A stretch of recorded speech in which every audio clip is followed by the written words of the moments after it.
नमस्कार, राम राम, रामकृष्ण हरी. स्वागत आहे आपलं यूट्यूब चॅनलमध्ये. तर व्हिडिओ शेवटपर्यंत बघा, स्किप करू नका.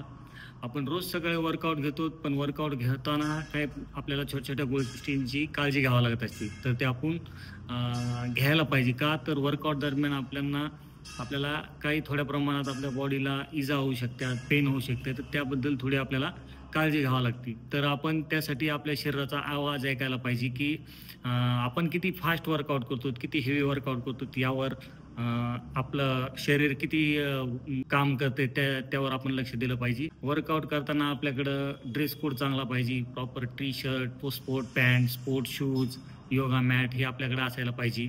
जड वस्तू उचलायचा आपण प्रयत्न करू नये, की बिना साहित्याचं वर्कआउट आपण करायला पाहिजे. वर्कआउट करायच्या अगोदर आपण दोन प्रकारचं वर्कआउट करायला पाहिजे, एक मेंटली आणि एक फिजिकली. तर मेंटली वर्कआउटसाठी आपण अफर्मेशन ऐकायला पाहिजे. अफर्मेशन करून अफर्मेशनमुळं काय होतंय, आपलं मन शांत होते. आपण एका जाग्यावर स्थिर आल्यासारखं होतं. सकाळी उठल्यानंतर आपल्या डोक्यात काहीच विचार यायला न पाहिजेत, आपण निर्विचार व्हायला पाहिजेत. तर ते होतंय अफर्मेशननं. अफर्मेशन जशी चालू असते त्याच्या पाठीमागं आपण त्या शब्दाचा उच्चार केला तर आपलं मन एका जाग्यावर येते, स्थिर होते आणि आपण पुढील 1 तासासाठी जे वर्कआउट करत आहोत, आपलं मन फक्त त्या वर्कआउटमध्येच राहते आणि आपल्याला जो आनंद भेटायला पाहिजे वर्कआउटमधून तो आपण मेंटली वर्क केल्यामुळं आपल्याला ते भेटतंय. सेकंड, आपण जेव्हा वर्कआउट करायला सुरुवात करतो तर सुरुवातीला आपण वॉर्मअप करायला पाहिजे. म्हणजे बॉडीला हळूहळू आपण गरम करायला पाहिजे.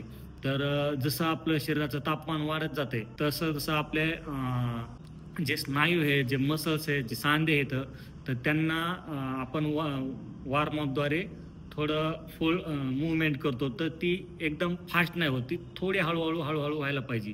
त्याच्यानंतर आपण जे हार्ड वर्कआउट करणार आहेत तर त्याच्यासाठी वॉर्मअप खूप महत्त्वाचा रोल बजावत असते. तर मग त्यांचं आकुंचन पावणं, हाडांचं, सांध्यांचं प्रसरण पावणं, हे सगळ्या गोष्टी चांगल्या होत्यात.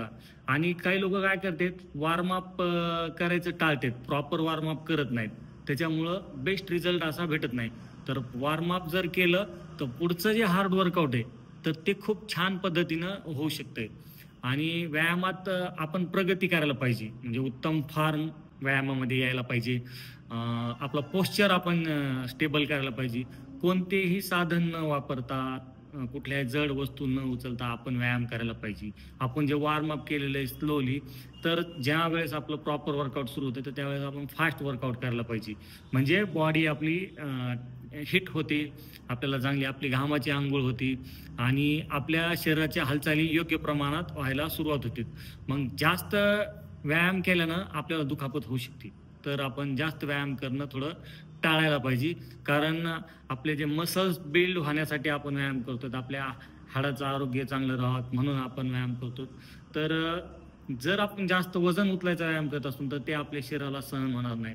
वर्कआउट हार्ड केल्यानंतर जसं आपण वॉर्मअप केलं होतं बॉडी हिट करण्यासाठी, तर बॉडी हिट वर्कआउट न होते तशीच बॉडी कूल करण्यासाठी कूल डाऊन पण आपण करायला पाहिजे.